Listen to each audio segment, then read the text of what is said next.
right, everybody, we are back with the Smells Like Cinematic podcast, which is a side component of my Smells Like Infinite Sadness podcast, where we discuss the best in alternative music from the 80s and 90s to present day, but we also like to discuss the best in classic film, or bad film, or quirky film, weird film, whatever kind of cult classic film I can think of from all time, basically. And today we're going to be discussing, in honor of upcoming Halloween, the best horror films of all time. With me, I've got my friend Jack Sommerby, and we are both hardcore horror movie fans, but we're fairly picky, and we've narrowed it down to our personal top 10s. We've got 3 overlappers, so we're going to work our way down to what we think is the best horror film of all time. And I will preface this by saying I realize that when you say the best horror film, of course, it's always objective, subjective, however you want to look at it. There are some omissions here. You may be like, why didn't you include this film? And some of it's personal taste. Some of it's wanting to give some exposure to other films that maybe don't get as much love as some of the best known classics. So we're trying to make it interesting here. And yeah, so Jack, which one do you want to kick it off with? Well, first, thanks for Smells Like Infinite Sadness for having me. And on my end, it's also being brought to you by Patrick's Pipe. Let's see here. Well, let's start at number 10 is a 1984 zombie movie called Mutant. It was originally called Night Shadows. It takes place in a small southern town where this it's revealed this company, this conglomerate, is actually taking nuclear waste or toxic waste, and actually, instead of disposing it properly, is basically putting it into the ground. And it affects the people mostly through water. And the first half of the film is really good. There's a lot of suggestiveness. It's real big on atmosphere. You don't know what's quite causing it. And these 2 vacationing brothers, one of them played by one of our favorites, the old-time intense Wings Hauser. They're brothers. They get in the car wreck. They're stranded in this town, and some very strange happenings go on. You don't really see the zombies and they're fast moving. You don't really see them until about the last third of the movie, but up until then, it's very sustained. One of the best musical scores of all time in a horror movie is done by Richard Band. And it's this creepy crawly from the get-go. And what really sells the picture is it's got believable 3-dimensional characters among in the cast, and they really take you into the movie. These aren't just cardboard cutouts. They're if you have a stake in the characters, you're going to have a stake in the movie. So that's my number 10 pick. It's got a beautiful Blu-ray transfer from Code Red. They don't put out Blu-rays anymore, but and John Bud Cardos took over the directing chores, and he was a former stuntman and does an absolutely first-rate job. He also took over the direction for a 1979 movie called The Dark, another horror movie. So he shows very good technique in the film, and that's my number 10. I first saw it in 1984 or 85. It came on video, and I still love it. He also did the infamous Kingdom of the Spiders with William Shatner, which is a true campy delight. I still enjoy watching that whenever I see it on TV. It's so over the top. A whole town run by tarantulas, and Shatner is at his scenery chewing finest. So I had to throw that one in there. I forgot about that. Yeah. That's true. They did a difficult thing. These tarantulas are rather small, and he managed to make them frightening. So, yeah, it's a shame we haven't got more films from him. But, yeah, he's definitely one of my favorite horror directors. And you're number 10? I'm going to go with House of the Devil. It's the most recent film that's on this list. And I chose it because I feel like, even though it's slowly building a cult following, it's a lot of film people don't know about. I believe it came out in 2007. I could be wrong about that. It's directed by Ty West, who is most recently known. He's finally getting some recognition for his X and Pearl films, which came out the past couple of years, which are both solid. kind of slasher homages. And House of the Devil is really the first, I think, that I can remember of, there's like a whole subgenre now of these 80s retro horror films set in the 80s with the 80s soundtracks. But House of the Devil really feels like it was shot like in the late 70s, early 80s. It's got that exact feel. They shot it on 16 millimeter so that it looks like it. It's got the retro synth score. The opening soundtrack intro sounds almost like the Cars song from Fast Times at Ridgemont High. But it's instrumental. But it's just a really cool occult film that deals with satanic panic. That was a big deal for us when we were kids. Everybody was all freaked out about satanic cults, and of course they still are, ridiculously. But it's just a really cool, low-key horror film about a woman who takes a job babysitting during a lunar eclipse, and unbeknownst to her, the people she's babysitting for may or may not have a child. They may have somebody else, and they may be involved with Satan, and it may involve her. She may be a central figure in their scheme. And it stars Jocelyn Donahue as a really solid performance as the lead role. It's also got one of our favorites, Tom Noonan, who plays the creepy guy who hires her for the babysitting role, and his wife is Mary Warrenoff, who people may remember from films like Edie Raoult or Night of the Comet, things like that. So it's got some great. Including them, it's also got Dee Wallace Stone, who plays a realtor. So it's got a lot of nice throwbacks to different people from the 80s and 70s, and I think it's just a really solid film. I like it because it's got lots of quiet moments. It's not one of these modern films where it's just like music, scare. It really takes its time, and some people may think it's too slow, but personally I think it's part of its charm. And I think House of the Devil deserves to be seen as a modern day classic. And so that's my pick. Well, for our listeners who don't know, Tom Noonan played the Tooth Fairy in the first Hannibal Lecter movie called Manhunter. Before Ray Fiennes, there was Tom Noonan. And Dee Wallace Stone played the heroine in the not bad 1983 Stephen King adaptation, Cujo, about the killer St. Bernard. Mm-hmm. And The Howling and E.T. So she definitely has a knack for being in some cult classic horror films and of course, one of the biggest science fiction films ever made. So that would be my... Oh, yeah. The E.T., yeah. But I definitely think she gives a nice little touch of authenticity to it, and it's just got some really great moments. Like it ends on a freeze frame, like so many films back then did, and like it's just, I don't know. I think it's a special movie. I always watch it every Halloween, and whenever anybody asks me what's a modern horror film that you like, I go, it's not the newest film, but it's still, it definitely is. I just really enjoy it. I think it's just a really, really fun movie. And so, yeah. So that's my number 10, 2009. I will clarify, 2009. Anyways, okay. So what's next on your list? Number 9, it's called Dead and Buried from 1981. It was co-written by Dan O'Bannon, who co-wrote Alien. This is another film. It takes place in a sleepy town, only it's Northern California sleepy town, and the sheriff wonderfully played by James Ferrantino.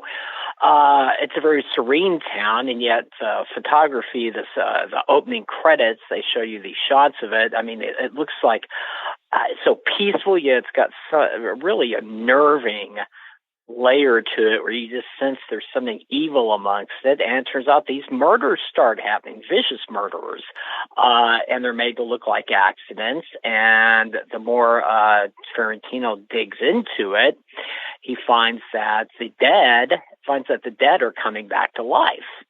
And it turns out it's this oh my God, we're going to laugh at this. The mortician is played by this elderly actor named Jack Albertson. He played the father in the original Willy Wonka. And they cast him as this black magic Satanist of a mortician who basically he's turned the town into his own little playing ground. Everybody who dies, he resurrects. If he doesn't have enough dead people, he has his people killed him just so he can perform the magic of making them look real again. And of course, they have these homicidal tendencies. It's a really wonderful picture. It's directed by Gary Sherman, who also did, Vice Squad.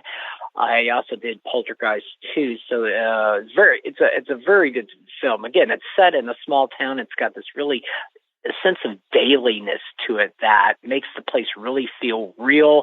And the cinematographer, Stephen Poster, shot it in this really tricky, soft focus, yet he used a lot of natural light. So it's a very interestingly shot picture. A lot of it's done in darkness. And it has a wonderful music score too. So that's my number 9 pick, Dead and Buried.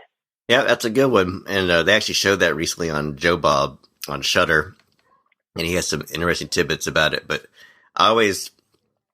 what I like about that film too, it kind of has that atmosphere. Kind of reminds me of The Fog a little bit, and finding the small California town to shoot it in, coastal town, and they've got some good atmosphere. But yeah, we always had a good chuckle about Jack Alberson's face when he gets shot with something happens to him and he makes a pretty good facial expression.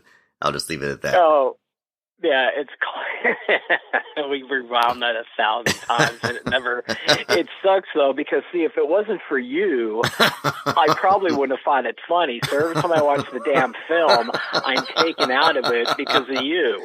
I never thought it was funny until I saw it with you. So you kind of ruined it for me. Oh my goodness. I can't help it. It struck me funny. But okay, well, and your number 9 film is okay? Which is it? We're going to go with Carnival of Souls, which is a film that you've got a few kicks out of over the years. Carnival of Souls is a 60s film directed by Herc Hervey, who was a industrial films guy. He made like a lot of like industrial tool video, films and how to, like work ethic films and things, basically like instructional films, driver's ed kind of stuff. He had a whole cottage industry of that he did in Kansas.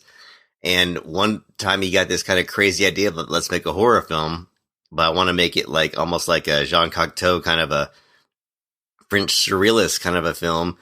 And he found these local actors. It's a very amateurish film, definitely not polished, not professional, but it's got something to it, some very odd quality to it. I know that it was influential to both George Romero for Night of the Living Dead and for David Lynch, who often I've heard he was taken with it. But it's basically about a woman played by Candice Hillegloss who all of a sudden finds that she's not really fitting into society anymore. She's having these strange visions where she feels separate from humanity, and she starts seeing this ghostly figure who kind of follows her. And I believe the film was loosely based off the Hitchhiker episode from Twilight Zone. So it's that, I think that's part of its genesis. There's all sorts of like, could be this, could have influenced by this. It's kind of just mysterious, but, basically the more you watch the film, the more you realize where it's going. It's not, I mean, especially there's been a dozen films that have been released since Carnival of Souls that have borrowed the same idea. Jacob's Ladder. Yes. Yeah. Jacob's Ladder definitely borrow from it. But it's a really enjoyable movie, but it's also got some goofy moments because you are using amateur actors who look into the camera or they stammer. And there's a woman who plays this, boarding house, owner who she's like, "Oh, ain't that a kick in the head?" Or you can use all the hot water that you like, and just weird stuff like that. But yeah, people talk too loud in the film. Yeah, definitely talk too loud. The lead actress is really strange, but they film a lot of the scenes at this old Salt Lake Pavilion, which was in Kansas, it was in Salt Lake City, I think. It's either in Utah or Kansas. Yeah, and right outside it. And so it's just really amazing looking, like kind of Russian spires and stuff. Just a really cool building, and it really gives the atmosphere, a lot of atmosphere to it. And I just think it's a really, really enjoyable film. It's definitely one that has a cult following over the years. And it's a Carnival of Souls. I'll toss that one into the mix.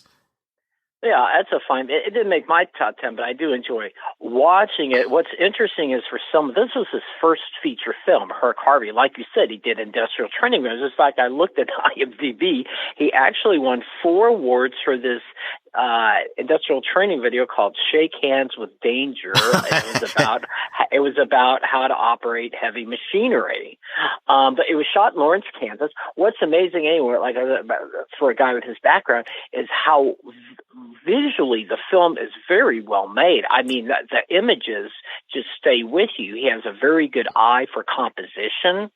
The black and white photography is absolutely gorgeous, especially when you watch it on the Criterion disc. Yes, it's just amazing. I heard Scorsese was very impressed by it too. In fact, I think he was one of the ones who got it reissued back in '89. He liked it so much. So overall, it's a very interesting picture. I remember that womanizing, one of the rumors of the guys renting a room in the house. I remember you told me he reminded you a lot of our friend Jason's dad. I think he did. But it's a beautiful film to watch. I can just say that you've never seen anything quite like it in your life, and yeah, it does borrow that. I say it did get that from the Twilight Zone episode, but yeah, it's a very good pick. Well, that's black and white, so let's go to my number 8. This is a black and white. This is the original Invisible Man from 1933. It was from the H.G. Wells novel, and it still holds up today. You look at some of the special effects, and you're like, my gosh, where you're seeing footsteps, yet you don't see the person making them. You're seeing objects move, but you don't see the person moving them. And so from back then, it was it's still a potent picture to me. It's a very psychological movie, because the scientist, after he infects himself with his own invention of being invisible, he eventually grows steadily mad and megalomaniacal, kind of like Trump. And it's set in a small village, and I just watched it the other day, and like I said, for those who haven't seen it, there's Frankenstein, there's the Wolfman that came out that time. My pick is The Invisible Man, and that is a very solid film. It's still very entertaining. Did you happen to see the remake that came out a few years ago? You mean the one with the feminized one? Yes. Yeah, I did. I just don't think it's even in the same ballpark. I mean, it's just not even the same kind of film. No, I watched it. I thought it was the remake I thought was disturbing on a very certain level was disturbing. So I enjoyed watching it, but yeah, it can't hold a candle to the original. No, but it did have a few moments that I was actually kind of impressed by. I wasn't expecting much from it, because I don't really care for that director, but I thought it had some good jolts in there. But yeah, definitely the original is certainly superior. And I actually watched it for the first time in a long time, about 5 years ago, and I was like really kind of surprised how well it still holds up. So definitely a solid pick. And I'm going to go now with what I think is possibly the weirdest horror film ever made, or at least one of them. And that is the original 1970s, The Wicker Man. The Wicker Man may be the only Christian fable, pagan, warning, folk horror musical that has ever existed. I don't know if I've ever seen any film quite like it. It's just relentlessly odd. It was released in the early 70s. It stars Edward Woodward, who's best known as the main guy from the original Equalizer show. He plays this kind of high and mighty fundamentalist Christian cop who thinks everybody's going to hell, and he wants to live this virtuous life. And he goes to this island, this remote island, coastal English island, to try to find this girl, Rowan Morrison, who has gone missing. And the parents don't know where she's at. And he shows up at this island, and everybody's acting weird. He's getting the runaround. He sees all this kind of weird pagan sexual stuff going on. Everybody's playing these weird folk tunes everywhere. And he gets really, creepy. Yeah, he gets really kind of seduced by this one barmaiden character, Britt Eklund, who has this scene where she's singing a song in the nude, which is truly She's a odd. babe. Yeah, she was very attractive. And it also features Christopher Lee, who plays Lord Summerisle. He plays the main villain in the show. But most of the film is people saying, "No, you're overreacting. You just don't realize that we just do things our own way, but we're fine, and you just need to loosen up." And he's like, "No, you people are sinners, and I'm gonna find out what's going on. I'm gonna find this girl." Then you get the actual reveal of what's really happening, and it's really horrific. It's got one of the most chilling twists and endings, I think, to any film. Like it's rough. It's devastating. And I don't want to give too much away for this. I haven't seen it, and we're trying to avoid spoilers here as much as we can. But definitely, if you want to see a film that will not only find it bizarre, but definitely stick with you, you'll never forget The Wicker Man. And that's not even putting into account the horrifically terrible remake of The Wicker Man they made in the early 2000s with Nicolas Cage, which is also worth watching just because it's so bad it's good. Just because if you want some true laughs, I mean, Nicolas Cage screaming about the bees while he's getting attacked by bees is definitely worth a watch, if only once. But nothing holds a candle to the original Wicker Man, in my personal opinion. You'll never look at a bonfire the same way again. No. I know I haven't. Well, it was 1973, and this was, I can't remember I don't think this was from a major studio. In fact, I know it wasn't, because this was kind of something that, I don't know I can't remember if it was made, but I don't know if it got a widespread release or not. I didn't check on that. It's wonderful. This little village where all this is taking place seems so innocent, and yet the director, I think his last name is Hardy, does a good job of putting some. Almost every shot, almost every scene has something kind of off in it. You can't quite put your finger on it, and it's kind of neat that way, because when it goes to the next scene, you go, "Damn it! What was in that last scene that I should have picked up on it?" It's very clever. You don't really pick up, and then at the end, it all makes sense. Every piece of the puzzle comes together. And the key to the film is Edward Woodward's performance. Always a wonderful actor. Even, I know he did the TV series, he did some feature films, not nearly enough, but he worked with Fred Skepsey, he worked with Bruce Beresford in that Bible episode. He's wonderful. He's in practically every scene, and we're with him every step of the way. You really grow to care about this guy, and he definitely does. He definitely makes a better protagonist than Nicolas Cage. So Wicker Man. It is. I read recently it did get a 4K release. So our listeners, there's DVD, Blu-ray, and 4K. It's out on those formats. I don't know if it's streaming, but it's definitely worth looking out for. And my number 7 is, David Cronenberg has done a lot of interesting films, very eccentric, very eclectic horror films, and he's made quite a few. And the one that keeps coming back to me time and time again, there's one, I always say, if I had to be on a deserted island and I was only given one film of each director to watch for the rest of my years on the island, which would I watch?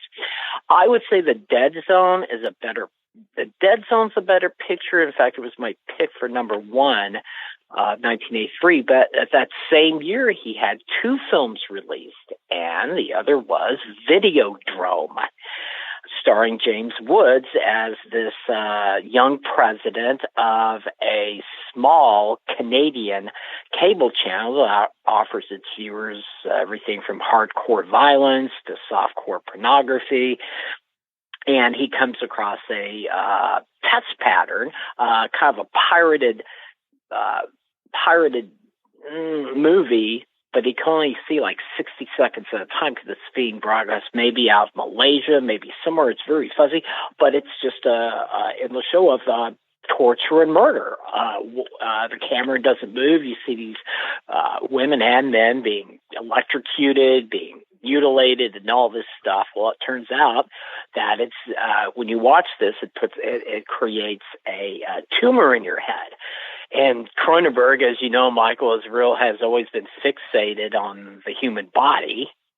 And Max Wren, James Woods' character, eventually finds himself almost interchangeable with the technology he's surrounded himself with. So it's I love the picture. It's just so full of ideas. It's not entirely even James Woods admits in the commentary that they were making up. They didn't have an ending when they started the film, and about 2/3 of the way, they still didn't have an ending for the film. So they came up with something, and I don't know if it makes a whole lot of sense, but you don't really care.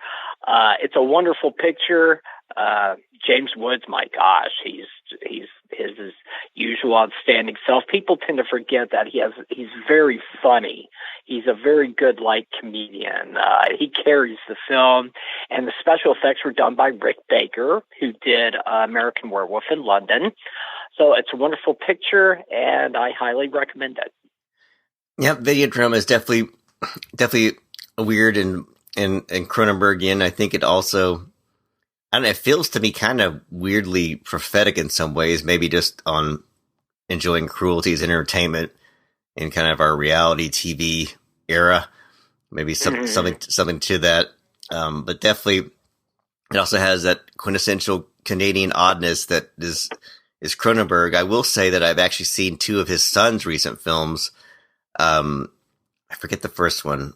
I did see Infinity Pool, and he did one prior to that, which is the name is escaping me, Possessor. And both of those are very solid films. I mean, it's like you think, oh, well, he's just copying his dad going to body horror, which is true, but he's definitely given his own spin on it. And you could definitely see that his dad rubbed up on him in good ways. So if you are a Cronenberg fan, I do recommend his son's work as well. It's surprisingly good. All right. And next up for you. I'm going to go with Tobe Hooper's original Texas Chainsaw Massacre. It's this could have been higher on the list, but I've got so many great films on my list that these are almost impossible to rank. But I had to get Texas Chainsaw Massacre on here because it really was revolutionary when it came out. Nobody has seen anything like it. Tobe Hooper basically made this kind of guerrilla warfare film where he got a bunch of, amateur Texas actors, took them into rural Texas, made this cannibalistic horror film. And there's just something about it that is, I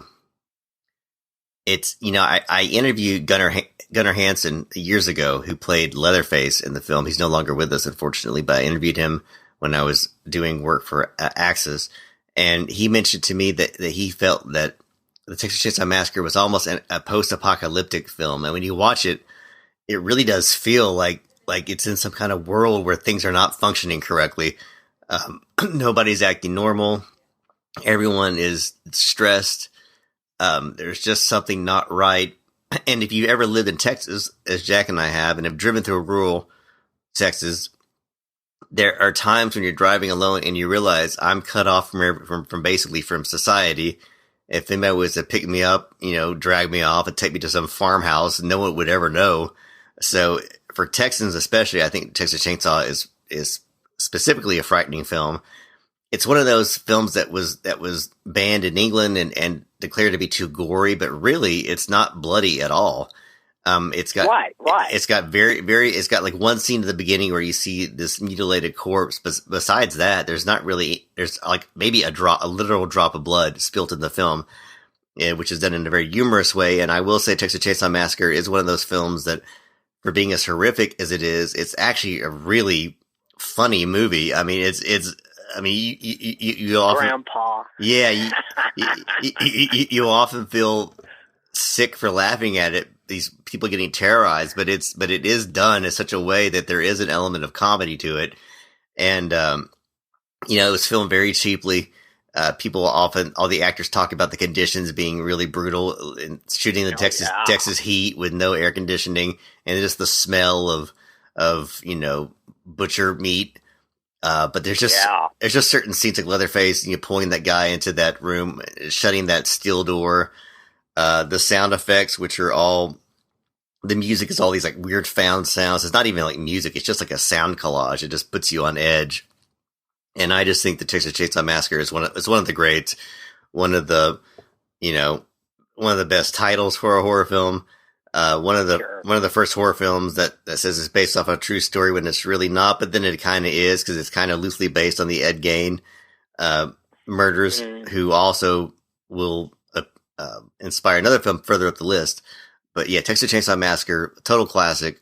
They try to make endless sequels and remakes, and none of them have been up to snuff to the original. No, to me, the most violent, the violent incident in the movie that gets me the most is early on. It's been a while. It's when they pick up that crazy hitchhiker who winds up being one of the cannibalistic family, and he stabs him, one of the people, in an ankle with, is it a knife or a screwdriver or something? It's a blunt instrument, not blunt totally, but he attacks him in the van. Yeah, he takes a straight razor and cuts Franklin's arm, and then he dabs the blood on the side of the van when he gets kicked out of the van. So like it's almost like he marks the van so that they know what to look for later. I think was kind of what was implied, but yeah. Okay, that's what I meant. And this is one of those pictures where you hope if you got stuck watching it on VHS, that wouldn't be a bad thing, because it's got that look to it. And you really don't want, I can't imagine this in 4K, or if it's I know it's been released in 4K, but I don't want it to look too good. I think some of these 4K releases make things look a little, it makes them look fancier than the director intended. So, it's Tobe Hooper, and those who don't know, he wound up from there, he had a troubled career after that. He got replaced from that movie, The Dark, that John Bud Cardos did. He took over from Tobe Hooper. I hear Spielberg took over from Hooper on Poltergeist. He did put out something in 1976 called Eaten Alive. It was about people in a Florida motel in the small town. I'm not sure, but he is responsible for Life Force from 1985, one of the goofiest sci-fi horror films of all time. It's called Space Vampires, and it's got a fully nude female vampire and practically indestructible. So he had a real good budget there. Texas Chainsaw, of course, is very low budget. Life Force had a good, and the year before that, he did another film for Canon Pictures. It was the remake of Invasion from Mars. Oh yeah, from 1953. And I thought a lot of people didn't like it. I did, and he shot it in widescreen as he did Life Force, and visually it's a very interesting picture. So yeah, Texas Chainsaw, for those who haven't seen it, please don't watch the stupid remake. It's just sacrilege to watch. Well, especially the one they released last year or the year before on Netflix, which is even worse than the first remake. It's absolutely god awful. I mean, truly, just the worst kind of. Yeah, don't watch it. There were some dark comic moments in Texas Chainsaw Massacre 2, which Super also did. Yes, but they were intentional laughs. Yeah, it's a much more campy movie, but it does have its moments. I remember taking a class at Texas Wesleyan where they had the screenwriter for Texas Chainsaw Massacre 2 come in and talk to our class, and someone asked what was his favorite line of dialogue that he ever wrote. And the guy said, "Lick my plate, dog dick." And there was this really religious couple that were taking the class together, and they both walked out. It was stormed out saying this was just too offensive for them to listen to. Classic. So yes. Well, your last two picks both came out in 1973, I believe. Wicker Man and Chainsaw came out in 73. So back then, 73, that and people weren't prepared for this kind of grisly material. My next pick, now we've had our share of comic book movies. I'm kind of like Scorsese. I don't like these superhero movies. I like the comic book. I'm just so sick of them. They all wind up alike. They don't have it. They're all marketed where there's no individuality to them. They just follow a pattern, and they're just so impersonal. Now, my pick for the best comic book movie ever made came out in 1982. It was from George A. Romero. And he's on my list twice. I'll tell you the other film when we get to it, but this is 1982's Creep Show. And it was based on 5 stories by horror author Stephen King. And Romero does a wonderful job of convincing you you're inside a comic book. The garish lighting, the odd camera angles. It's a darkly comic picture. There's comedy in each of the 5 episodes. The first one, of course, is Father's Day, about this demented old man who still wants his Father's Day cake, even though he's dead in the ground. There is number 2, Stephen King plays a hillbilly who comes across a small meteor that lands in his yard, and he foolishly touches the thing, and there's a lot of havoc after that. There's the crate where a centuries-old creature is somehow still living, buried in his crypt under the stairwell at university. Fourth one, Ted Danson is Leslie Nielsen plays a bad guy who he's quite angry that Ted Danson is having an affair with his wife, and takes him to the beach, but not quite in the way that you would want to be taken to the beach. It was very there's a lot of things on there's a lot of things on televisions in the segment, and this is before we had HD TVs. So you see a TV out in the sand with cables being supplied by this Jeep, and you're like, oh, back then it was like, oh my God, that's incredible. And number 5 is this vicious billionaire, who's a what do you call it when you're afraid of bugs? He's definitely afraid of bugs. He's got this $3,200 supposedly pest-free apartment, and let's just say, if you think you freaked out that's the side of one cockroach, you ain't seen nothing yet over here. It's a wonderful picture. My dad got his tickets to see it, so I saw it when it was 12, and when these cockroaches come out of someone's body, it just literally stopped my heart. I was so utterly afraid. But this is what you call a comedy chiller, and a lot of films get this wrong, because for a comedy chiller to work, you have to have 50% scares, 50% humor, and the tone has to be there right in the middle. If you veer off on either side, it kind of throws it off, and Romero just does a wonderful job of convincing us, again, that we're in a comic book. It's a dark comic book. This is, I think, before graphic novels really became a thing. I think, don't you? I mean, I'm sure some of these authors were inspired by Creepshow. So that's number 6 on my list. Yeah, and Creepshow is one of those, because back when when that film came out, I was a very avid comic book reader, and I always liked to read the comic book adaptations, sometimes even before I saw the movie. And there was a Creepshow comic that covered all the different stories, and it was done so perfectly. It really showed you how perfectly they capture the comic book aspect of the film, because it transfers so beautifully to the comic issue. But then I saw the movie, and always have loved it. I love how they actually make comic book panels for, the overlay on top of the shots. Yeah. With the thought dialogues and stuff. You get to have wonderful moments like Ed Harris doing this terrible 80s dance during the Father's Day segment. You've got Hal Holbrook and Adrian Fritz Weaver. Yeah, Fritz Weaver. Oh, Adrian Barbeau. Adrian Barbeau and the Crate, who are all just totally hamming it up to ridiculous degrees. And the acting is so over the top, but it's perfect for what they're going for. Ted Danson and Leslie Nielsen working together, and the one you mentioned about the TV on the beach, and then Stephen King, who gave his acting debut And what was the name of that episode? The one where he was with the meteorite?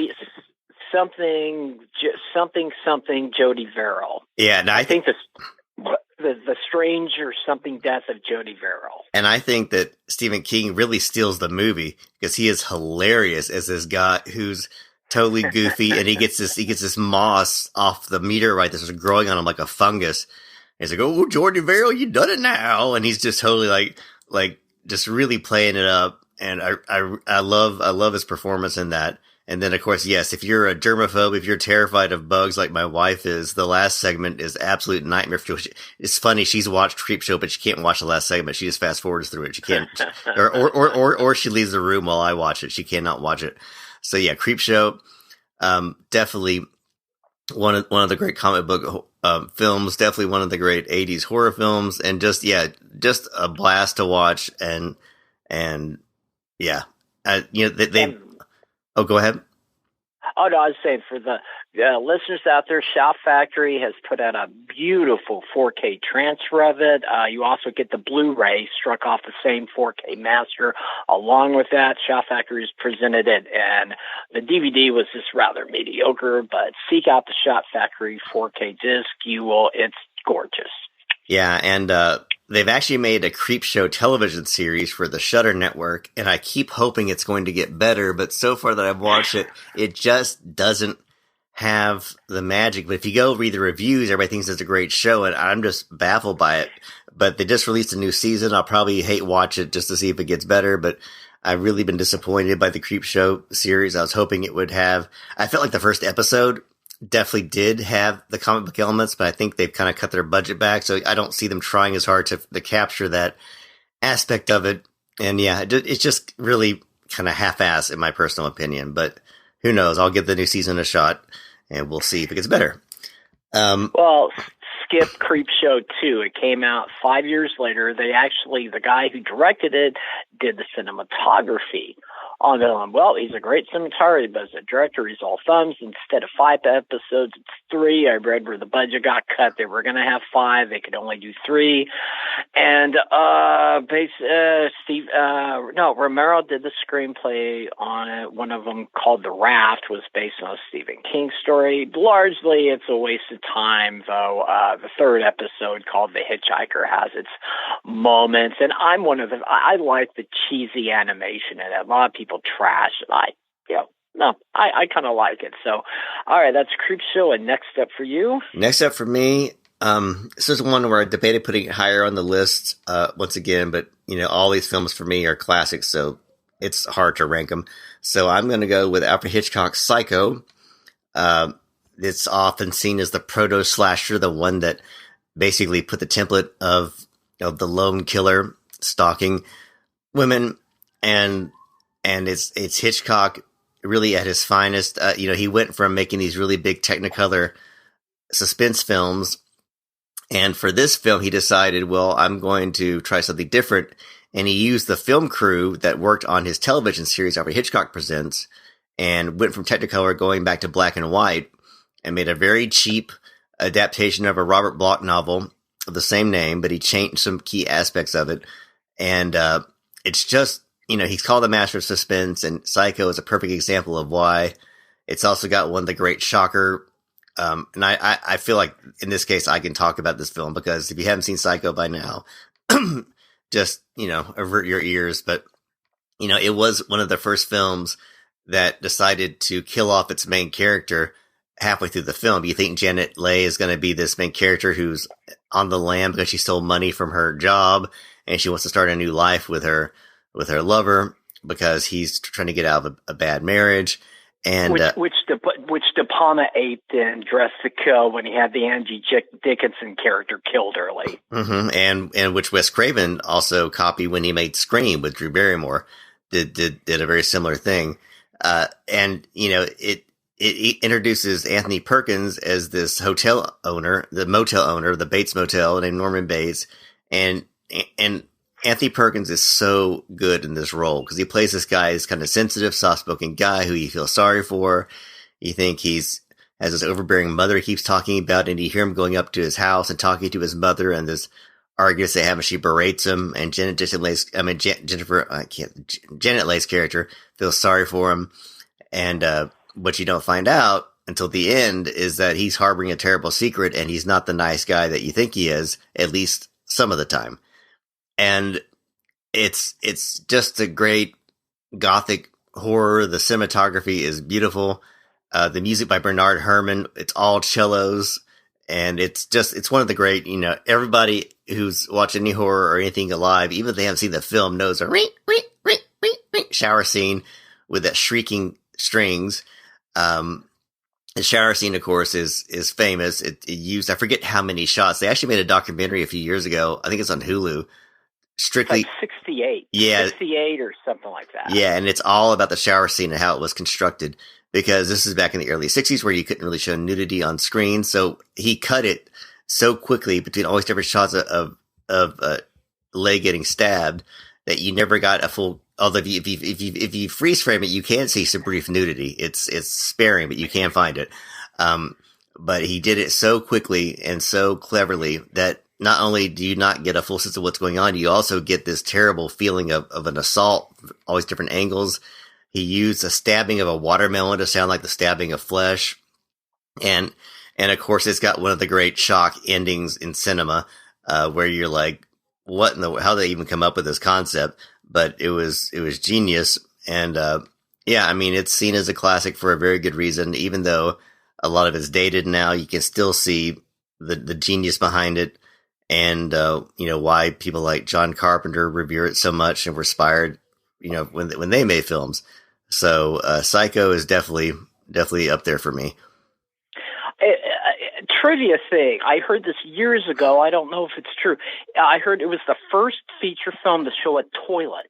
Yes, that is true. And he was very proud of that. Hitchcock was very, very proud of that. I was trying to recommend it to. I was having a discussion with someone years ago about the film, and I said one of the canny things Hitchcock does, it's that close up before she gets to the motel. She's stopped by. No, she's sleeping on the side of the road in the car. She decides to not, and this cop, interrogates her. And the way Hitchcock frames it, you get a dead-on shot of the cop from her point of view, and he looks so sinister. Now, he's a policeman. He's a good guy, but he looks so sinister, and you think, wait a minute, this guy's going to play something like part. Then you get the way Anthony Perkins is portrayed. He's a very kindly man, very appealing, very, he wants to make his guests as comfortable as possible. So he comes off, the cop is the one who comes off kind of malevolent, and Perkins comes off as rather harmless. So I like the way he did that. That wonderful house. Oh my gosh, I don't know who constructed it, but it's such a show place. I featured it in all the sequels.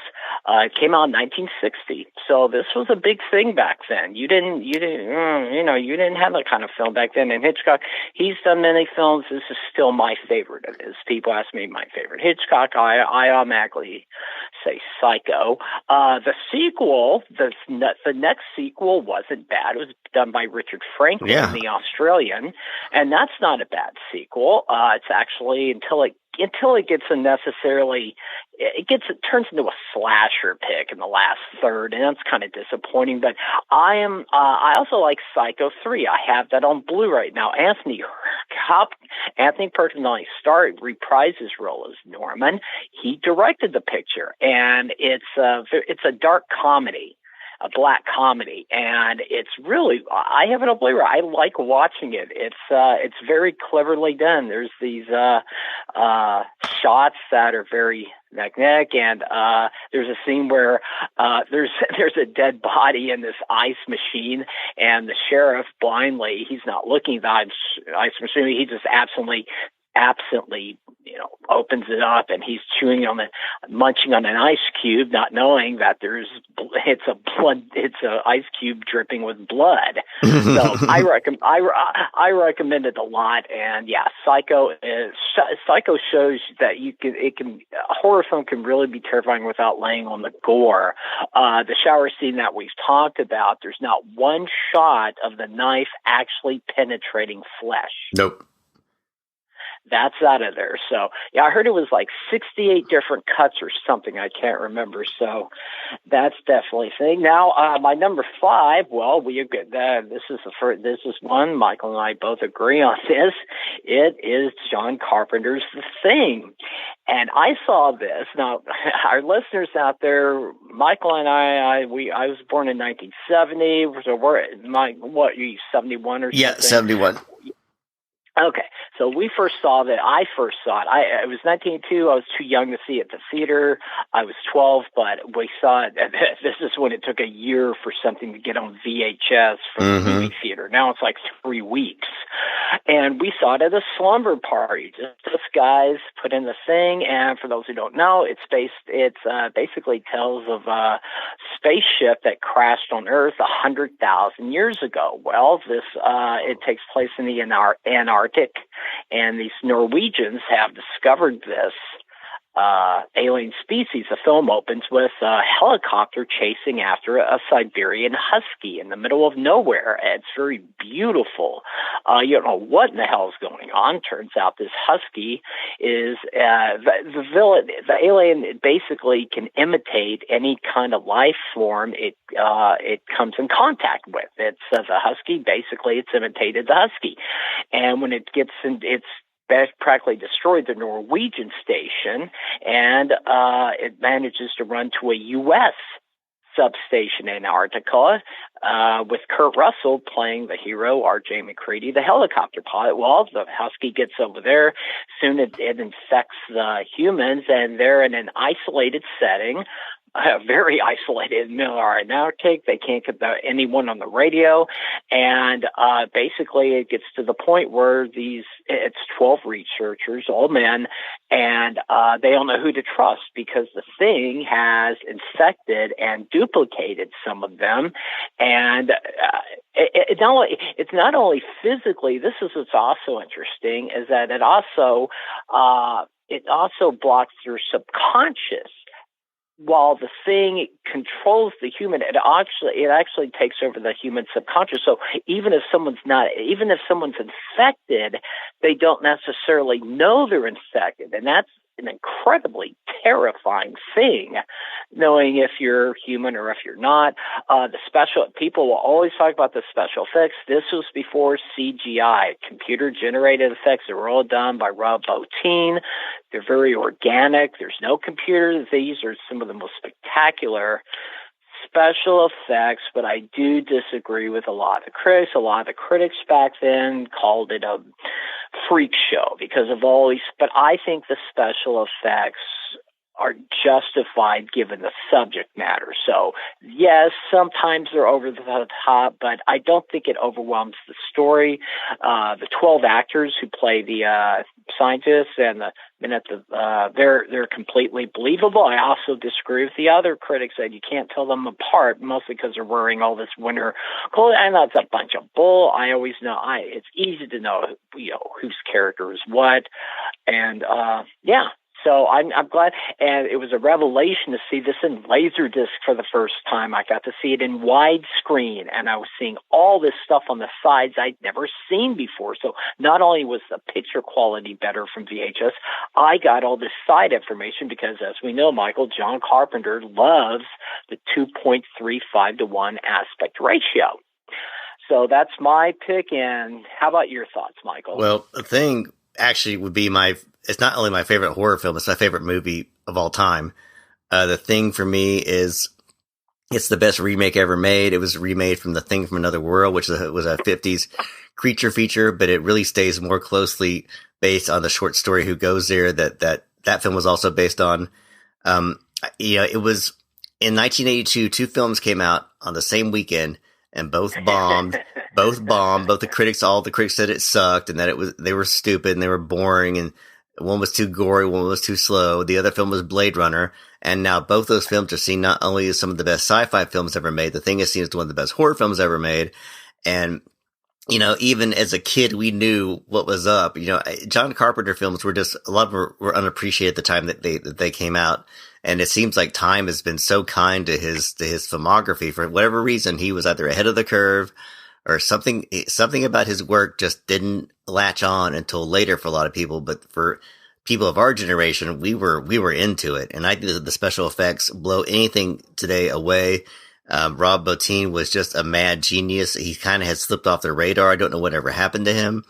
But he did a lot of great work. I think he did some work for Terminator 2, I think, if I'm correct.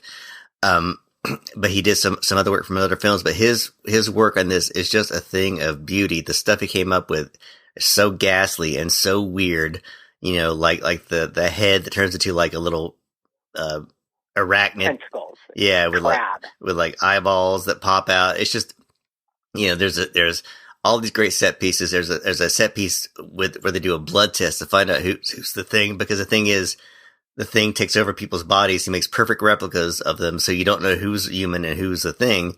And the whole thing is a guessing game of paranoia. Carpenter has said that this was kind of coming out right at the time that AIDS was making a lot of some headway in the news, was picking up as a pandemic, and saying that kind of fed into that paranoia of you don't know what's in the blood.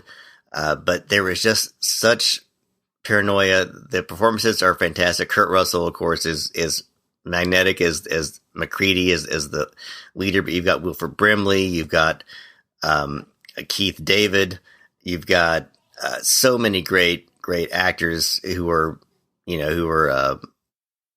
playing great character roles.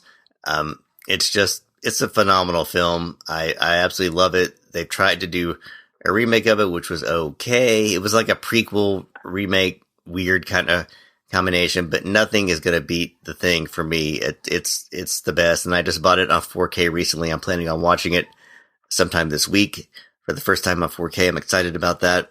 So yeah, The Thing, I can't talk about it enough. I've seen it probably more than any other film. I've watched it, and every time I see it, I see something new, and I like seeing it on repeated viewing because you start seeing certain actors playing parts before they're caught as the Thing. You see them change their behavior, or you see them cooperating with each other when more than one person is the Thing. You see them like interacting differently. So it's a fantastic film.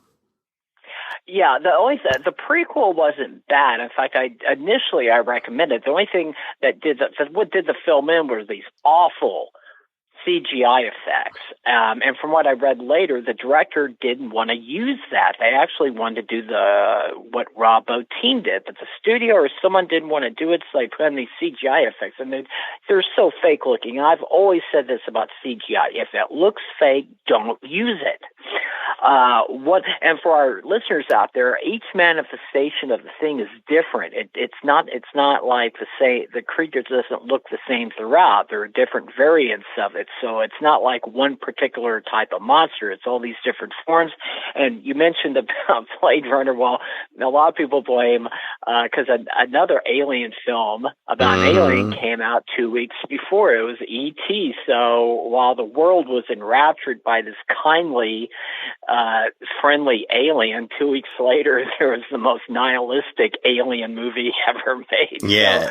So, it didn't do the box office that Universal had hoped for, and it cost Carpenter the job of doing Firestarter from the Stephen King novel that he was supposed to do before. So, okay, that's The Thing. And next for you? We're going to do another one that we both made our list, and that is, speaking of Steven Spielberg and E.T., we're going to go with Jaws. Jaws was his 1974, I believe. 75. It was his first major motion picture. It was based off the Peter Benchley book. It starred masterclass in casting with Roy Scheider, Richard Dreyfuss, and why is his name escape me? Robert Shaw, playing this trio that are trying to stop this great white shark, which is attacking people in this coastal town.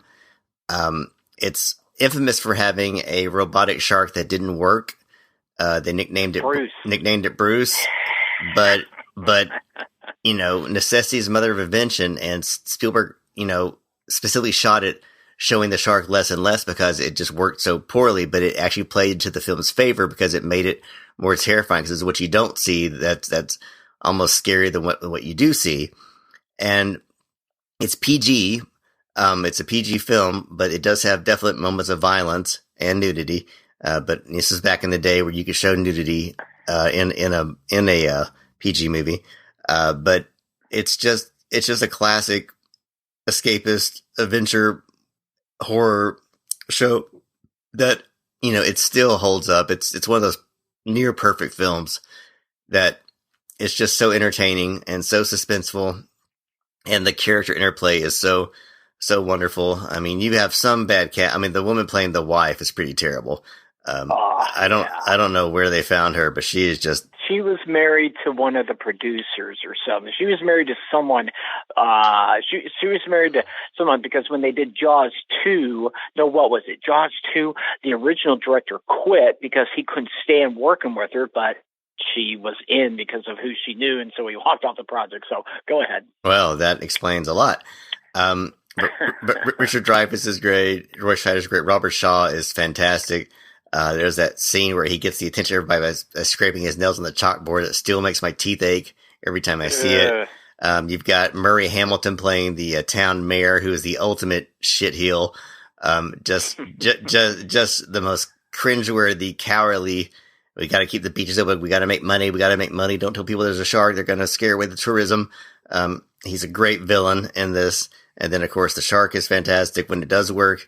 It, even though it was mechanically not working so well and it was in the 70s, it still looks, sharks have a weird look to them. They look almost fake in real life.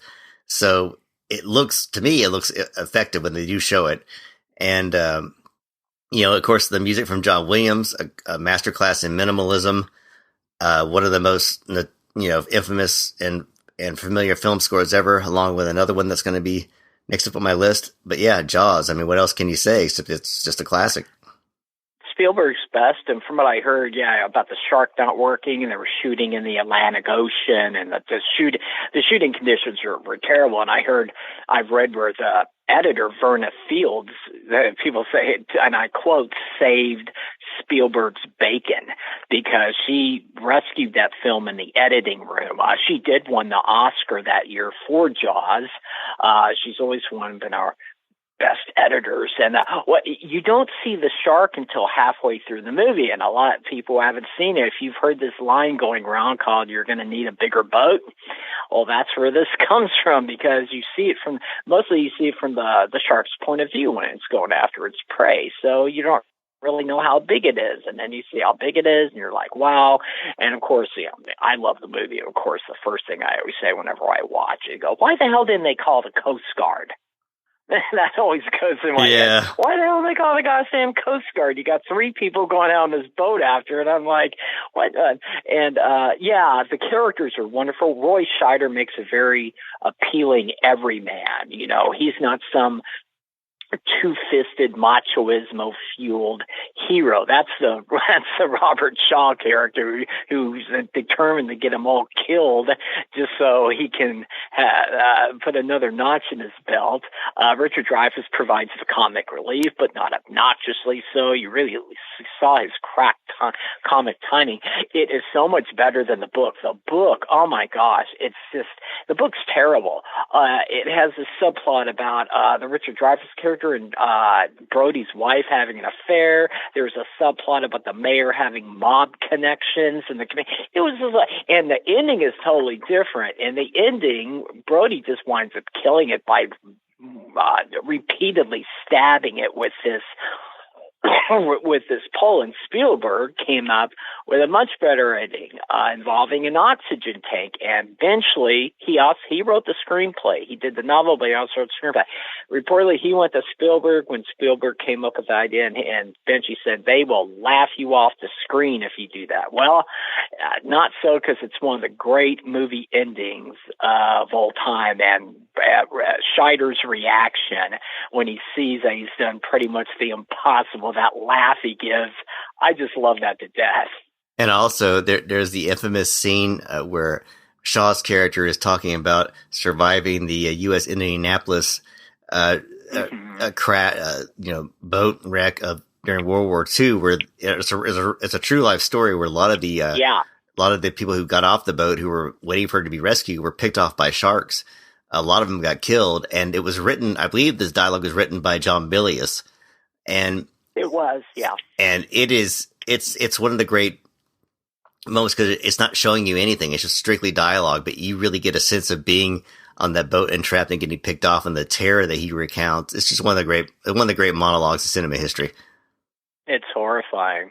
Okay, next on my list. Now, this is a remake. The original, this film, it came out in 1956. It was in black and white.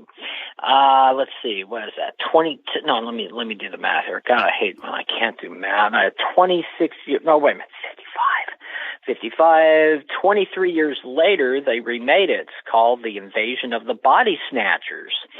The black and white version was very good. It's about this alien species that comes to Earth in a form that we don't expect. It's not green men in flying saucers. It's actually this kind of plant that has somehow drifted from world to world. It survived entering Earth's atmosphere. And what it does is we were talking about the thing earlier. Well, this duplicates bodies too, only a little bit differently. They're called pods.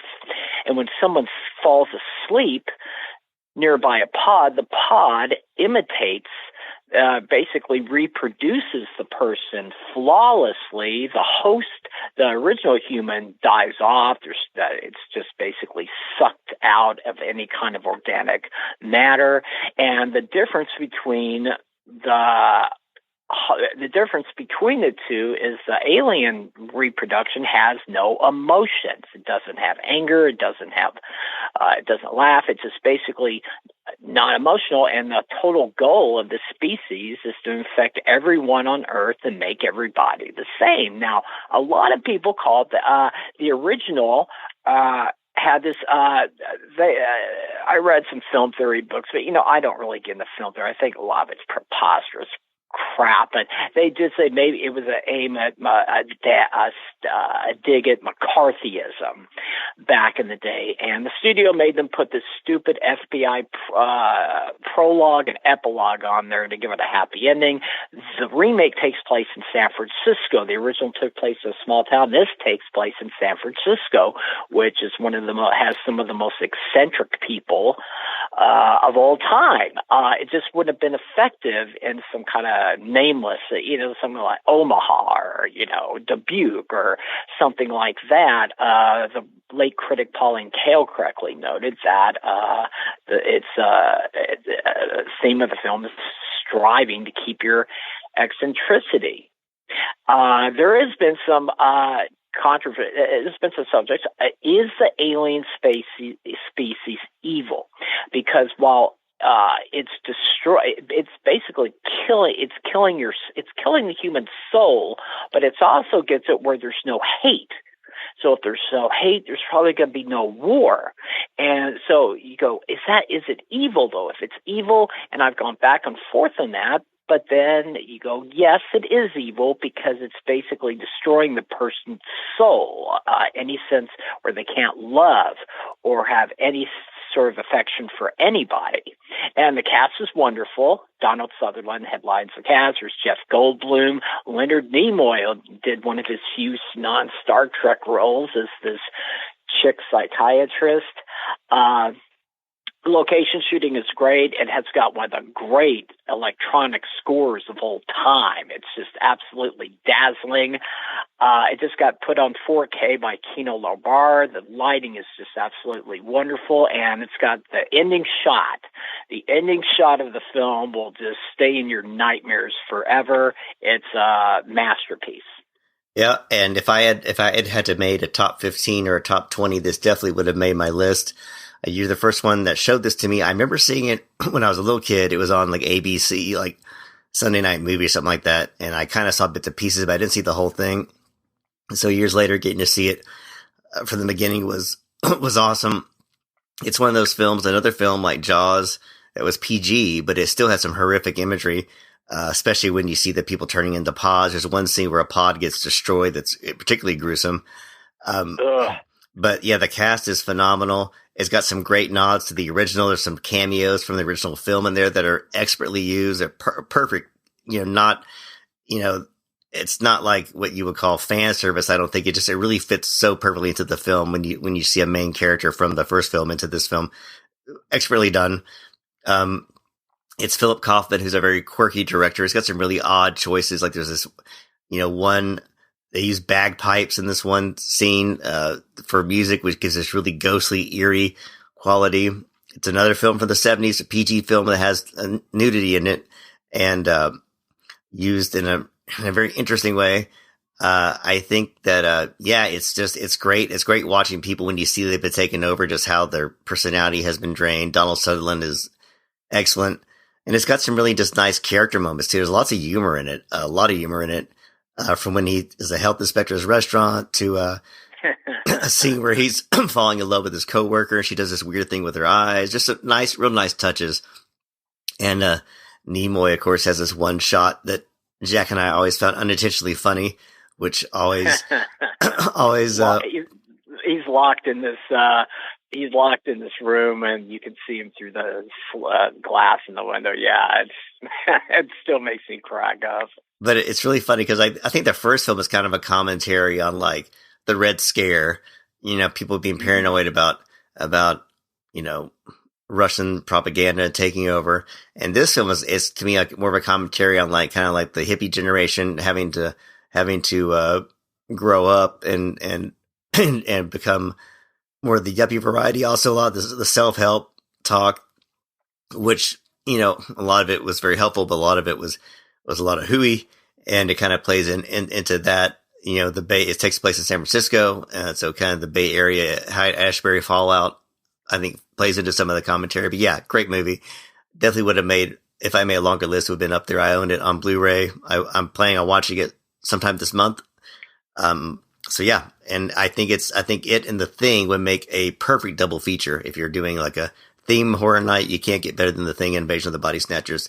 And it's also interesting in that both films are about, aliens possessing human bodies, and both films are remakes, which is kind of unique.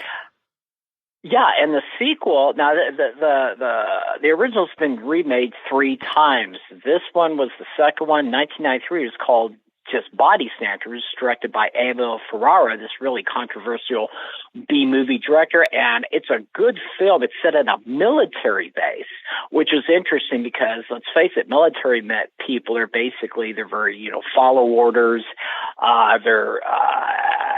They're taught to be a team, and so they're a little bit, it's a little bit harder to see to suspect who's taken over because they're basically the same, military and the alien species is all about unity. It's very colorfully shot. Unfortunately, I hear the studio cut like 20 minutes out of it, and we said this before, Michael, I can't think of a single time where a studio took over a film post-production and it wound up better. Yeah. And the other one was called The Invasion with Nicole Kidman and Daniel Craig. It was set in the UK. Not a bad picture, but it was it kind of antiseptic. It didn't really have any primal terror. So Invasion of the Body Snatchers. And next up for you? Next up for me is one of the most controversial horror films, but also one of the most classic, and that is the original Exorcist, William Friedkin's adaptation of the William Peter Blatty novel. It came out in 1973, and it was one of those films, going back to Psycho. Psycho was kind of, Hitchcock expertly marketed that film by saying you might need to see a doctor before going to the theater. You'll get your money back if you survive the film. It just really kind of overplaying it. But The Exorcist actually had instances of people passing out in the film, vomiting during the film. People were just not prepared for this movie when it came out. It's a tale of demonic possession, of course. It stars Linda Blair as this angelic little girl who turns into this foul-mouthed, demon. William Friedkin who recently passed away. We recently did a podcast episode dedicated to him. He has this kind of documentarian guerrilla style of filmmaking, and he really put the cast through the ringer. Ellen Burstyn, who was fantastic as her mom, and Max von Sydow as a priest. Jason, what's his name? The other priest, Jason Miller. Jason Miller. Go ahead. No, Jason Miller and Max von Sydow were the priests. Yeah, and it's an interesting film because it takes a long time to kind of get to the point, basically, but it all really adds up to this interesting tapestry. Like there's this early scene, opening of the film, where you see the original priest, played by Max von Sydow, who's kind of going archaeology dig in Iraq, and he finds this strange sculpture that looks demonic and somehow plays into it later. You've got this wonderful scenes of this mother and daughter together, and eventually turns tragic when she gets, possessed, and she's taken to all these psychiatric, meetings and to like ER for this horrible procedure, that is just traumatizing her. But it feels almost like a documentary. Like it feels like you're seeing that real life family just being split apart by this, demonic invasion. It's got a terrifying dream sequence with Jason Miller's dreaming about his mother. And then there's this split-second shot of this demonic face that was used in the trailer much more explicitly. I actually recently bought a T-shirt a few weeks ago that's got that face on it. I felt like I really scored something amazing. I was very proud of myself for finding this. But just imagery like that is so effective. And of course, it has like the vomiting, and it's got one of the most controversial scenes ever involving Reagan, the daughter, in a crucifix, which I won't go into more detail on that, but it was it's still, even today, it still really packs a punch. And, it's amazing. I'm looking at it on Rotten Tomatoes now, and the score is only 78% for The Exorcist. A lot of negative reviews came out when it first came out.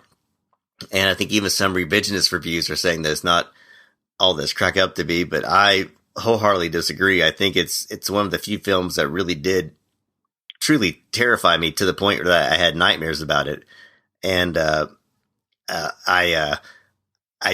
think it's fantastic. They recently did a sequel to it, which is getting horrifically bad reviews. It looks truly, truly terrible. I mean, I'm going to watch it when it comes out to see how bad it is, but it looks bad, bad, bad. Somehow they got Ellen Burstyn to come back, but The Exorcist is one of those films that has never had a great sequel, except for the third film, which isn't great, but it's got some really cool parts to it. So I cautiously recommend Exorcist 3, but all the other sequels have been garbage. And you can't beat the original. It's still shocking. It's still creepy. It's still very dramatic. And it's just a great slice of cinema that still holds up. Yeah, 73. I mean, this is a big deal back in 73. Some argued it should have gotten an X rating. I mean, if it hadn't been a major studio who put it out, it would have got rated X. There's no doubt in my mind. But a minor studio wouldn't have had the budget to make the film. So, and it spawned all these awful demonic possession movies, mostly from Italy. Italy wound up actually doing the most rip-offs of them, and most of them are just absolutely terrible. I heard Friedkin was a perfectionist. He actually had the house rebuilt, this Georgetown townhouse or whatever. He was so picky about the look, he actually had it torn down, and they built another one. He was the cast is really wonderful in the picture. I especially like Jason Miller. I think he makes a wonderful hero. The film's a little you're right, it kind of does take a while to get going, because you never quite figure out. It opens in Iraq. Yeah, it is Iraq. You never quite figure how this thing got, this statuette or whatever, got from there to this Georgetown penthouse. So it's a little clunky from there. But then again, the novel wasn't any great shakes either. The movie is greatly improved upon it. Yeah, it's a scary picture. I don't know if kids today watching it will really affect them because they become inured to a lot of crappy horror pictures and stuff of this variation. But back then, it definitely made an impression.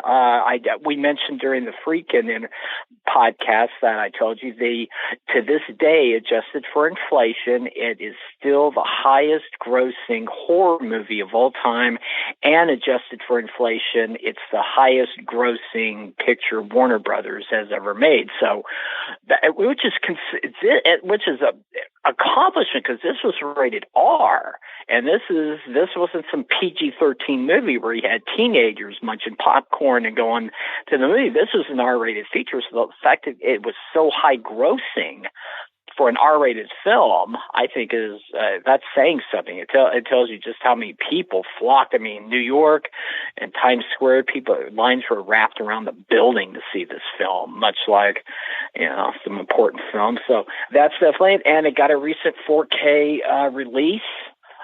So apparently, from what I've read, it looks better than it ever has. Stay away from the sequel, except Exorcist 3 does have its things, but otherwise stick with the original. Let's see, next on my list, and I've got two left, mine is Dawn of the Dead, and you millennials out there, do not think this is the crappy 2004 remake. It is not. It's the original that came out in 1978. It's by George A. Romero. He wrote and directed it, just like he wrote and directed the original. It's called Night of the Living Dead from 1968, a black and white horror picture about zombies trapping some humans in an isolated farmhouse. They crave flesh. If they bite a human, if they bite someone, that person is then taken over, and he or she becomes a zombie. What makes the difference here in this film is that rather than an isolated farmhouse, it takes place mainly in a shopping mall, a big shopping mall in Pennsylvania. Now, this is in 78 before malls were that big of a thing. So back then, a mall was a very unique setting. There's four humans. They managed to escape Pittsburgh in a helicopter. They come across this mall. They sit down. They figure, okay, we'll get some, rest for a while, maybe find some food. And the mall is overrun by zombies, but they're slow-moving zombies. They're not fast-moving. They're slow-moving. The only way to kill one is to shoot it in the head. But they get in the mall and they go, wait a minute, we have a good thing going here. So they wind up they shoot all the zombies. They put them in this big old freezer so someone stick up the place. They get these semi trucks and they block all the entrances to the mall. And so while there's zombies outside the mall, they can't get in. And these four have a run of a shopping mall to themselves. They get to go to the bank and take out all this money. They've got all these restaurants. They've got all these places like J.C. Penney's to get clothing. Well, back then was high dollar clothing. And there's even a gun store. How about that, Michael? A gun store in a mall. Yeah. Only back in 78 and they have any kind of weapon known to man aside from rocket launchers in there, and they form an existence in there. It's almost 2.5 hours long, and yet there's not a scene that's wasted. Romero not only wrote and directed, he edited it, and the craftsmanship is just incredible because you could look at it and say, this is going to get old after a while. They're stuck in one setting, but this mall is pretty big. There's all these different stores, and one of the humans does wind up getting killed. I always say that this Romero was making a statement on machoismo, because the ones who wind up getting killed are largely people who think they take absurd chances around these slow-moving zombies, and it turns out, well, that's not going to cut it because they wind up doomed because of it. The four characters are very believable. That they're unknown actors at the time. They're solid. There's a great cameo by Tom Savini. He did this outlandish special effects, and he plays this biker motorcycle biker who you think he has a knife, a switchblade. It turns out he flicks it and it's the comb, and he combs his mustache. So there's some humor into the film too. It's definitely one of the most. It's the most horrifying straight horror picture ever made. I can't recommend it enough. Yeah, Dawn of the Dead, definitely one that I would have put on a longer list. I had trouble, though, trying to decide if I like that or Night of the Living Dead more. I probably lean more towards Night of the Living Dead just because it came first and which is so influential. But I think what George Romero has done in all of his zombie films is that each of the films has a definite specific tone and differentiate enough that they really feel like, like separate pieces of a whole. But yeah, as far as a consumer culture commentary and dark comedy, but also some great gore effects and some great jolts. It's just a great indie horror film, and I think that I actually don't dislike the remake like you do. I found it entertaining enough, but yeah, definitely the original is, of course, by far the best. And George Romero is really the godfather of the zombie film movement. I mean, there's been so many films that have come in its place, but his stuff is still the pinnacle, I think, of zombie filmmaking. So yeah, definitely a great film. I think all the Living Dead films deserve some attention, but the first two are definitely my favorites for sure. Well, Romero takes there's some slight social satire in there about consumerism, where one of the humans when they've got all the zombies out and they got them all to themselves, but they can still hear the zombies trying to get in from the outside, and the woman says, "Why do they keep coming here?" And I think it's the one who plays the pilot says, "This used to be an important part of their lives." So there's some satire on consumerism, but it's not overdone. There was a critic I'm friends with. He thought it was overdone. I said, no, it's not overdone. I thought it's very understated. And I mean, my gosh, it exploits something that almost everyone has fantasized about. What if you had an entire shopping mall to yourself, access to every store, access to everything in the thing? That, to this day, to me, it's a great idea. And so every time I watch it, I'm always go, God, I wish I could be there. Oh, I wish I could have, heck, they even get free arcade games. Yeah, you and me would have loved that when we were teenagers, had an arcade to ourselves where we didn't have to pay for anything. So that's my pick. And the sequel, there is a sequel called Day of the Dead. It's not bad, but it's way too talky. It takes place in this underground bunker. Apparently, Romero, he directed. Apparently, his budget got cut by a third, and they couldn't do the script he wanted to. So it's great at the end when you get all the bloody decapitations and stuff, but up until then, the acting is absolutely horrendous. People shout and yell, and it's just way too talky. It's like what, as one critic said, it's basically a movie about characters seeing how trying to talk themselves to death. So there's that. So next on your list? Next on my list, we're going to another John Carpenter film, and that is the original 1978 Halloween.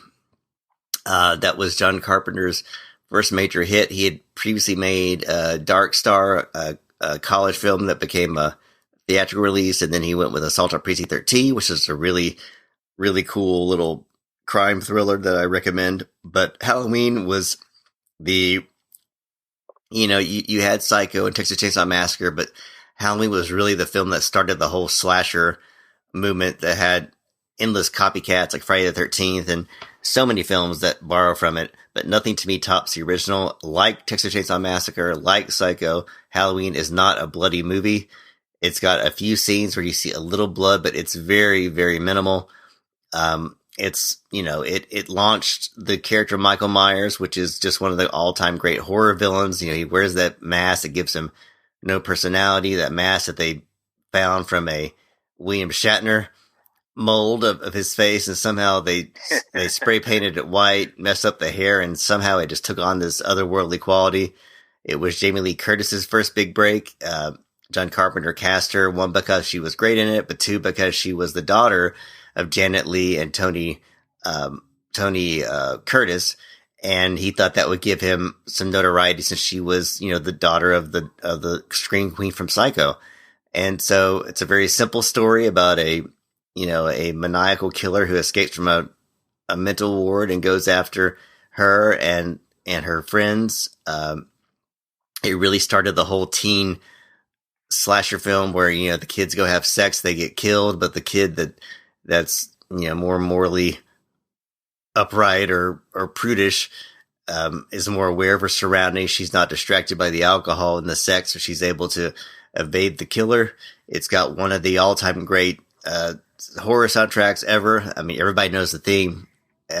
It's been remade, relentlessly, endless sequels, but none of them have the power of the original. I do like Halloween Part 2 and Halloween 3, though. In particular, I think those are two really good sequels.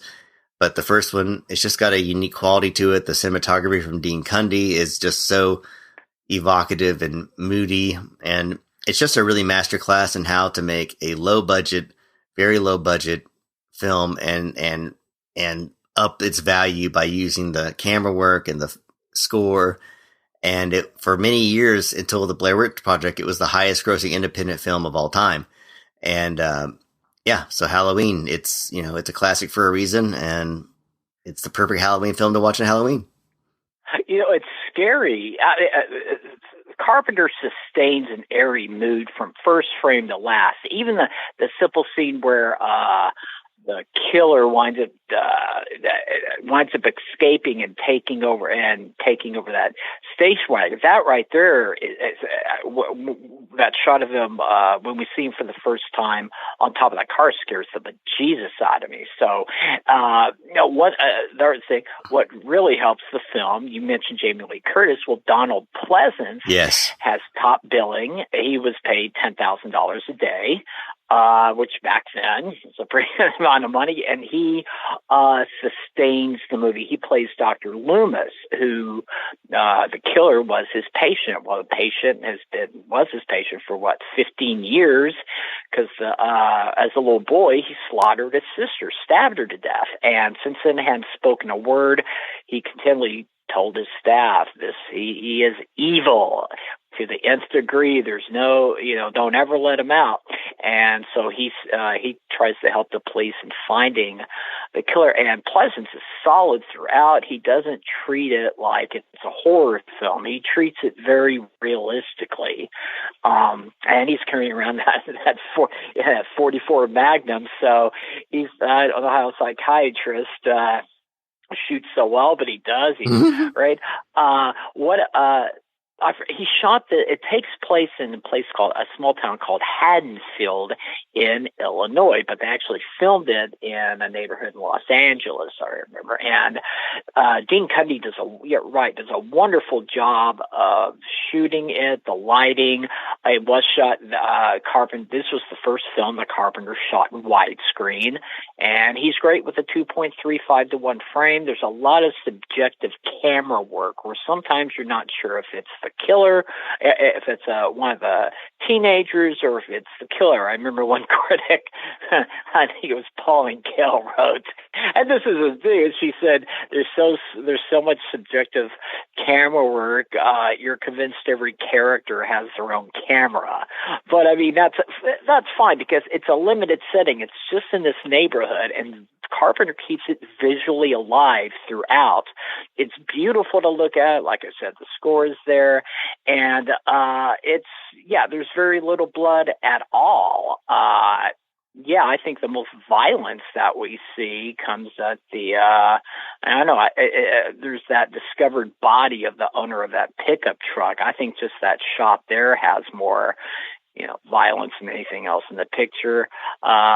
So if you're looking you see all these slasher pictures of the 80s, you want to know what spawned them, it's John Carpenter's Halloween. So the screenplay is pretty much bare bones, and I think that's complimentary to Carpenter. They managed to make something so involving being that it's nothing complex. It's not trying to say anything. It just wants to scare the bejesus out of you, and it does. Highly recommended. Now, my number one film on my list, and Michael has it on his list too, my favorite horror film of all time. It came out in 1979, 1 year later than Halloween. It is the original Alien by director Ridley Scott.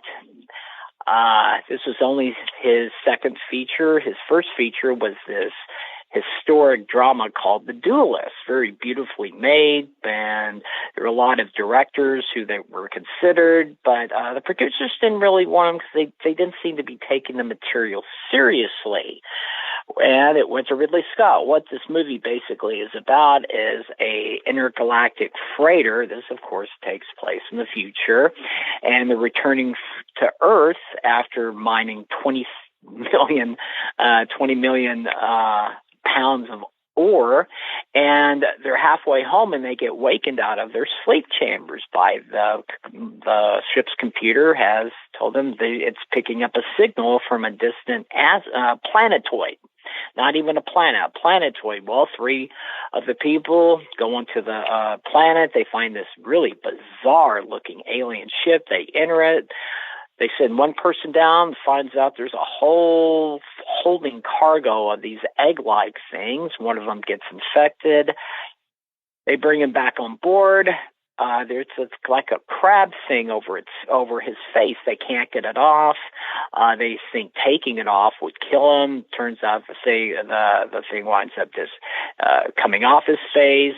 The astronaut, he thinks he's normal, but then during dinner, they find out that the alien is still with them. I don't want to give away too much, but basically it starts out as a baby alien, and then as the film progresses, it grows basically into an 8-foot, virtually indestructible creature with acid-like substance for blood.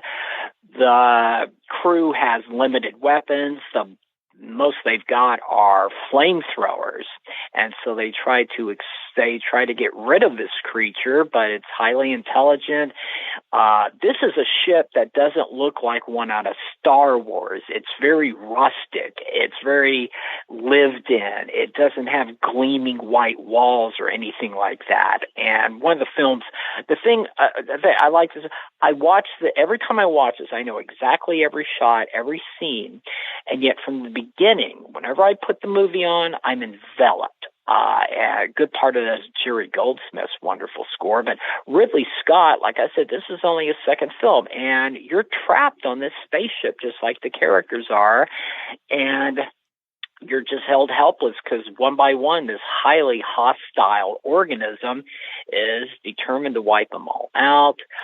It does have some logic loopholes, which is inherent basically of almost all sci-fi movies, and it has a really great conclusion where Sigourney Weaver's Ripley, this was only her second film, and she plays the heroine. The film really did stuff. You were talking earlier about, how Psycho gets rid of its main character early. Well, according to the credits, you see Tom Skerritt. He plays the captain. You figure he's going to be the hero.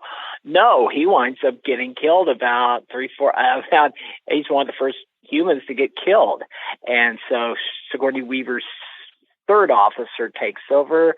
And that was original at the time. The character was written basically to be a man, but Ridley Scott said, hey, let's make it a woman. And this was another film before CGI was there. That's Alien still holds up today. The shots of the spaceship, the creature, all of that is organically done. There's no computer-generated effects, and even watching it on 4K, which improves the resolution, I don't see anything that looks fake. About the only thing I could probably pick is, there is this wonderful scene where they try to get the creature off. They wind up cutting it, one of the fingers.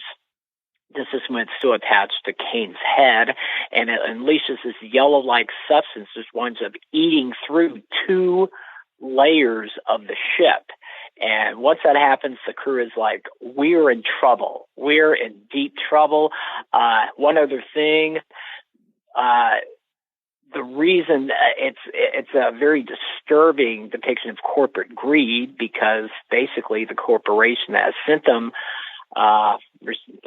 on their mission, they've basically they want the alien for their weapons division, and it's ensure the return of the specimen, first priority, crew expendable.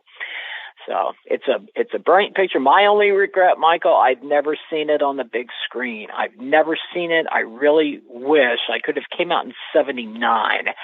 So it started, and this is another film that when it hit Laserdisc was a revelation, because it was letterboxed. I was seeing all this information on the sides I'd never seen before.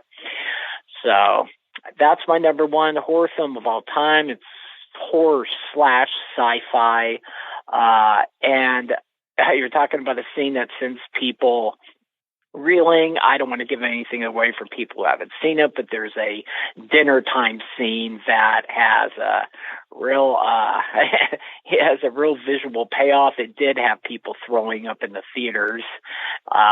It's a solid picture. The alien is the alien was designed by H.R. Geiger, a Swiss artist, a very demented man, and they were all wondering, what is this creature going to look like? They didn't want it to look like a man in a rubber suit, and Scott shot it very well, where you just get glimpses of the creature. You don't really see it in its final form, full out until the very end. So it really stirs the imagination when you don't quite know what the alien looks like. Then when you see it in its full-blown glory, it's horrifying. So my number one horror film of all time, Alien. Yeah, and there's a really great, on the Blu-ray and the 4K, there's a really great documentary about the making of the film, and they talk about how H.R. Geiger or Giger, however it's pronounced, would build these elaborate sets, of course, that from like the planetoid they land on to, and then Ron Cobb developed the ship, and everybody in the set, so they really felt like they were in that world. It really helped them get into character. And of course, Giger's alien was so weird, like it's this kind of sexual, like the head looks like a penis, and like it's got this very like unsettling sexual connotations to it. They really designed the one integral scene as a sexual assault. I mean, that was like, Dan O'Bannon, who also wrote Dead and Buried and directed it, or not directed, wrote it. He, when he wrote this film, it was basically like a serious version of Dark Star, which is that film they had written with John Carpenter. And he really he thought that making a male rape scene in a way would really freak audiences out, because it just hadn't, besides Deliverance, it really hadn't been explored, especially not the way they did it here. Very, very different. And it really just unsettles you and makes you realize that anything is possible in this film. Like you mentioned, the corporate greed angle was really ahead of its time. It really was before we had all this, downsizing and sending jobs overseas and all that. It really kind of hinted at that kind of hollow culture. And it also spawned one of the greatest sequels to a film ever, Aliens, which managed to be different enough to really separate it from the original. Basically the first film was a horror film. The second film was an action film. They're both great. I still think the first one's the best, especially visually. And of course they've made sequels ever since that have been of varying quality, but nothing tops the first two and nothing tops the first one. I mean, visually, it really is just an amazing film, and showed Ridley Scott, become one of the great filmmakers. Alien, you can't, Alien and The Thing are the two best sci-fi horror films of all time. I give it to The Thing because it's just my personal favorite, but Alien is a very close second, and no problem having it being your top pick. It's definitely a great one. All right. Well, great. Well, that wraps up. That's that we did mention that we did. One more thing about Alien. It cost less than $9 million. You look back at look at this production. It's amazing. I heard Ridley Scott was doing like 30, 40. He was doing like 30, 40 takes. Not takes. He was doing 30, 40 setups a day. So they were 20th Century Fox. Really, they were a bunch of money grubbers. They kept saying, shoot faster, and And he did it. And he also operated the camera. That's not really done anymore, where it's expected the cinematographer does it. And Scott was actually not only directed, but he operated the camera. He wanted to be in there with the shot. This was Sigourney Weaver's second film. Her only other one was a walk-on on Annie Hall, but she was a stage actress, but she was near the camera. And I read this where she said when she first started out in the film, really had to keep telling her, don't look into the camera. So one more thing about the sequels. They're all crap. I will put in a word for 1997's Alien Resurrection. It's a widely misunderstood film. It's a black comedy first, a horror movie second. So I do like that one a lot. So, all right. You have a couple of runner-ups for your top 10.